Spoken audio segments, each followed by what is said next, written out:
PG hospital Coimbatore வழங்கும் கேள்வி நேரம் நிகழ்ச்சிக்காக உங்கள் அனைவரையும் அன்போடு வரவேற்கின்றேன். இன்றைய கேள்வி நேரம் நிகழ்ச்சியில் நம்ம என்ன தலைப்பில் வாதிக்க போகிறோம் பார்க்கலாம்.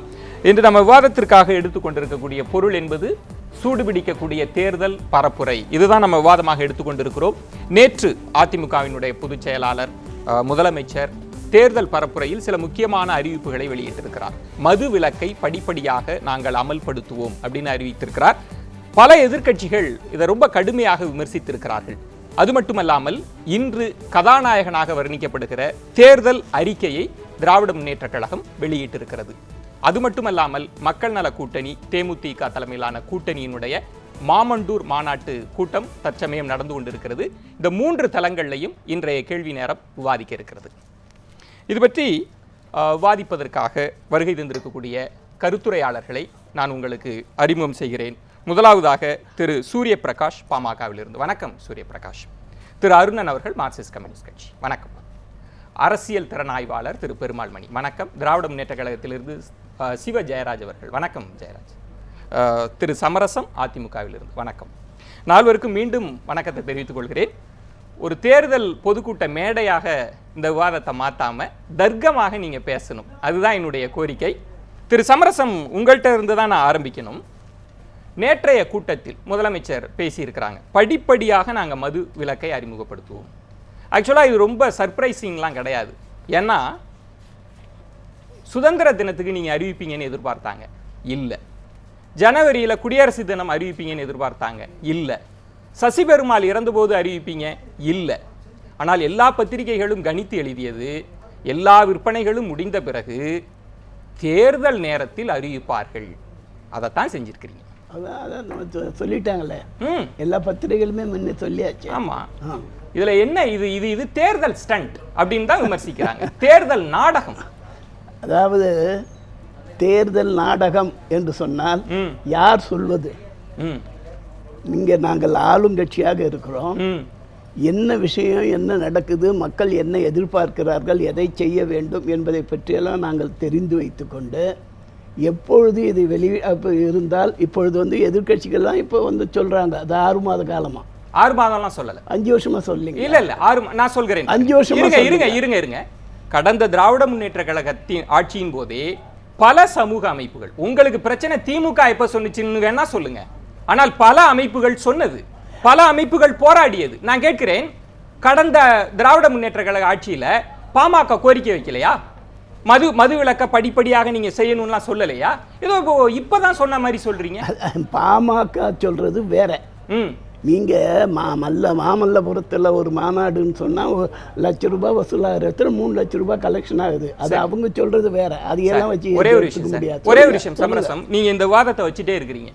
பாமக கூட்டத்தில் மது அதிகமாக விற்பனையாகிறது, அதனால பாமக பேசக்கூடாது அப்படின்னு சொல்லி பேசக்கூடாதுன்னு சொல்ல, அது பொறுப்பு நீங்க விட்டு இருக்கிறீங்க. பாமக கூடுகிற அந்த மாநாட்டில் 3 லட்சத்திற்கு மதுவை தமிழக அரசு நடத்துகிற நிறுவனம் விற்பனை செய்திருக்கிறது. இப்படி சொல்லுங்க. அது யார் இல்லைன்னு சொன்னாங்க? அதை தான் நான் கேட்கிறேன். நான் ஒரே ஒரு கேள்வி கேட்கிறேன் சார். இவ்வளவு காலம் பேசாமல் தேர்தல் நேரத்தில் பேசுவது என்ன நியாயம்? இல்லை, நான் இதை கேட்கிறேன். இவ்வளவு காலம் பெரிய போராட்டம் நிகழ்கிறது, மாணவர்கள் போராடுறாங்க, சட்டசபையில் இது முடியவே முடியாதுன்னு சொன்ன நீங்க தேர்தல் நேரத்தில் சொல்றீங்க எங்களை நம்புங்க அப்படின்னு. இது என்ன? இதுதான் நாடகம்னு எதிர்கட்சி விமர்சிக்கிறது. அதல்லங்க, நீங்க யார், எதிர்கட்சிகள் என்ன சொல்கிறார்கள், மக்களிடத்திலிருந்து என்ன செய்திகள் கிடைக்கிறது, உண்மையாகவே சொல்லக்கூடியது நடைமுறையிலே இருக்கிறதா, அங்கே என்ன அவதிகள் இருக்கிறது, இது எல்லாம் நாங்கள் பார்த்து கட்சியில் ஆட்சியில் இருக்கிறவங்க கேள்வி கேட்கிற மாதிரி எல்லாம் பதில் சொல்ல முடியாது. ஒரே ஒரு கேள்வி, முதலமைச்சர் சொல்கிறார் மது விலக்கு தான் எங்களுடைய கொள்கை அப்படின்னு சொல்றாங்க. அதுதான் இந்த கட்சியினுடைய கொள்கை அப்படின்னா, நான் கேட்பது, இந்த தேர்தலில் இந்த புது கொள்கையை வந்திருக்கிறதா அல்லது அதிமுகவுக்கு தொடர்ச்சியாகவே இந்த கொள்கை இருந்திருக்கிறதா? சார், எங்களுடைய கட்சி கொள்கை தனிப்பட்ட கொள்கை, மதுவே கூடாது என்பதுதான். ரொம்ப வெரி குட், நல்ல ஆர்குமெண்ட். இதுக்குள்ள நிறுத்தி நம்ம விவாதிப்போம். அதுதானே உங்க கட்சி கொள்கை? கட்சி கொள்கை அதுதானே கட்சி கொள்கை. இருங்க திரு சமரசம், இன்னும் தர்க்கத்தை ஆழமா கொண்டு போகலாம்னு நினைக்கிறேன். கட்சி கொள்கை மது விலக்கு தானே. இந்த 5 ஆண்டுகள்ல உங்க கைகள் கட்டப்பட்டிருக்கலாம், ஒரு அரசுக்கு சிக்கல் இருக்கலாம். ஆனால் நான் சொல்கிறேன், ஒரு வழிபாட்டு தலம், ஒரு பள்ளிக்கூடம் அருகில் இருக்கக்கூடிய மது கடைகளை மூடுங்கள்னு சொன்ன போது கூட மூடாதவர்கள் நீங்க. அதெல்லாம் மூடிட்டோம். மூடல. உச்சநீதிமன்றத்தில் என்ன வழக்கு? என்னிடம் ஆதாரம் இருக்கிறது. எங்களிடம் இல்ல சார், நான் ஒரே ஒரு விஷயம் சார், நீங்க மூடவில்லை என்று இப்ப சசி பெருமாள் இறந்தது என்ன காரணம் சொல்லுங்க. நம்ம தர்க்கத்துக்குள்ள நின்னு விவாதிப்போம். சசி பெருமாள் எந்த போராட்டத்தை முன்னிறுத்தி 8 மாத காலமாக போராடுகிறார்? சசி பெருமாளுடைய வயது என்ன? அவர் போன நீங்க தர்க்கத்துக்குள்ள நிக்கல திரு சமரசம், நீங்க தர்க்கத்துக்குள்ள நிக்கல. அந்த கடை அவர்கள் 8 மாத காலமாக தொடர்ந்து போராடியும் அந்த கடையை நீங்கள் மூடவில்லை. ஒன்று. இரண்டாவது சொல்கிறேன், பல இடங்கள்ல பெண்கள் போராடினார்கள். பத்திரிகைகள்ல செய்தி ரிப்போர்ட் ஆயிருக்கிறது, கடைகளை மூடுங்க, தண்ணி எடுக்க முடியல, பக்கத்திலேயே கடை இருக்குன்னு. ஆனால் அந்த கடை தொடர்ந்து நடத்தப்பட்டிருக்கிறது.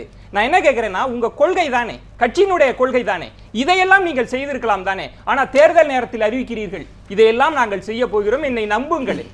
ஐயா, ஏற்கனவே இந்த ஹைவேஸ் ரோட்ல இருந்தது, நாங்கள் சொன்னதெல்லாம் எடுத்துட்டோம் சார். உச்சநீதிமன்றத்தில் இன்னும் வழக்கு இருக்கு சார். எப்படி ஜனநாயக நாடு சார், எது செஞ்சாலும் அதுக்கு வேற ஏதோ ஒன்று செஞ்சு டைம் வாங்குவாங்க. அதனால அப்படி இப்படின்னு இருக்கும். அதெல்லாம் வந்து கொள்கையை பாதிக்கக்கூடியதல்ல. இல்ல. நான் என்ன சொல்கிறேன்னா, புதிதாக கடைகள் திறக்கப்பட்டிருக்கின்றன, எலைட் பார் திறந்திருக்கிறீர்கள். நான் என்ன கேட்கிறேன்னா, இன்னும் ஒரே ஒரு கேள்விக்கு பதில் சொல்லுங்க. இந்த மதுக்கு எதிரான பிரச்சாரம் செய்வது அரசினுடைய கொள்கை தானே? ஆமா. கிட்டத்தட்ட 1.90 லட்சம் விற்பனையாக கூடிய அந்த மது என்கிற அந்த சந்தையில் விழிப்புணர்வு பிரச்சாரத்திற்காக எத்தனை கோடி செலவு பண்ணிருக்காங்க தெரியுங்களா? அது எவ்வளவு செஞ்சிருக்காங்க தெரியுங்களா? சட்டசபையில் அமைச்சர் பேசியது 1 கோடி ரூபாய் சார். அது வந்து உங்க கொள்கைக்காக நீங்கள் செலவு செய்த தொகை திரு சமரசம். கலைக்குழுக்கள் அதற்காகவே வைத்திருக்கிறோம். 1 கோடி அதெல்லாம் இந்த கணக்கிலே வர்றதில்லை. அது இந்த கணக்கிலே வர்றதில்லை. கலைக்குழுக்கு அமைச்சர் பதில் செய்தது. அமைச்சர் சொல்லிட்டு விஸ்வநாதன் சொன்னது சார். அவரை ஆண்டவனே சொல்லிட்டு சார், ஆண்டவனே சொல்லி நீங்க சொன்னதான் நம்பணும்ன்றீங்க. இல்ல, அது வந்து ஒரு வகை, ஒரு பக்கத்தில் செஞ்சது. இங்க போகும்போது இன்னைக்கு என்னப்பா செலவு பண்ணாலும் டிஃபன் பண்ண செலவு சொல்றது வேற, மொத்த செலவு எப்படி ஆச்சுன்றது ஒரே ஒரு கேள்வி. இப்படி ஒரு செலவு எவ்வளவு? இல்ல திரு சமரசம், அது எவ்வளவு சொல்லுங்க. ஒரே ஒரு கேள்வி திரு சமரசம், இந்த 5 ஆண்டுகள்ல கடைசியாக நத்தம் விஸ்வநாதன் பேசினப்ப கூட எதிர்கட்சிகள் ஒரு குறைந்தபட்ச சமரசத்துக்கு வந்தாங்க.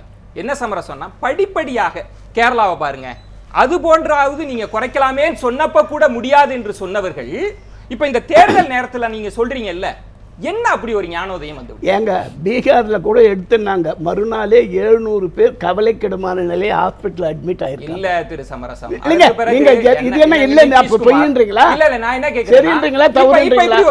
இப்படி வருவோமே, கிராமத்தில் இருந்த மதுக்கடைகள் அமோகமான வரவேற்பை பார்த்து நிதிஷ்குமார் அறிவிக்கிறார், நான் நகரங்களிலும் அமல்படுத்துகிறேன்னு சொல்றாரு. ஆமாங்க, அவர் சொல்றாரு. அப்போ அப்படி ஒரு அவ்வளவு பேர் இறந்திருந்தாங்கன்னா அதை ஏன் அவர் தொடரணும்? அதுதாங்க பாலிசின்றது. ஒவ்வொருத்தருக்கும் ஒவ்வொரு நேரத்துல எதையாவது சொல்லுவாங்க. அப்போ இப்ப நீங்க அறிவிக்க போறீங்களே, கேரளாவுல வந்தா என்ன பண்ண போறீங்க? அதுக்குதான் முன்கூட்டி 5 ஆண்டுக்கு மட்டும் சிறப்பு பிரத்யேக தமிழகத்தை உருவாக்க போறீங்களா? அதுதான் படிப்படியாக சொன்னாங்க, எண்ணி பார்க்கணும். அந்த படிப்படியை தானே கேட்டார்கள் எதிர்க்கட்சிகள் சட்டமன்றத்தில். நீங்க அப்ப கேட்கறது வேற, அப்ப எங்களுக்கு கிடைக்கிற தகவல் வேற. என்ன தகவல் கிடைச்சது? நாங்க 4 களத்துல அவ்வளவு பேர் போராடுறாங்க, ஒருத்தர் இறக்குறார், மாணவர்கள் போராடுறாங்க, சட்டக்கல்லூரி மாணவி தொடர்ந்து உண்ணாவிரதம் இருக்கிறாங்க. அப்படி பேசியவர்களை தேச துரோக வழக்குக்குள் நீங்க போட்டுட்டு இப்ப நீங்க மதுவிலக்கு இதுதான் எங்க கொள்கைன்னு சொல்றீங்க சார். நேற்று என்பது வேறு, இன்று என்பது வேறு. ரொம்ப சிறப்பான பதில். நம்ம தொடர்ந்து விவாதிக்கலாம். திரு ஜெயராஜ் அவர்கள்ட்ட பேசுவோம்.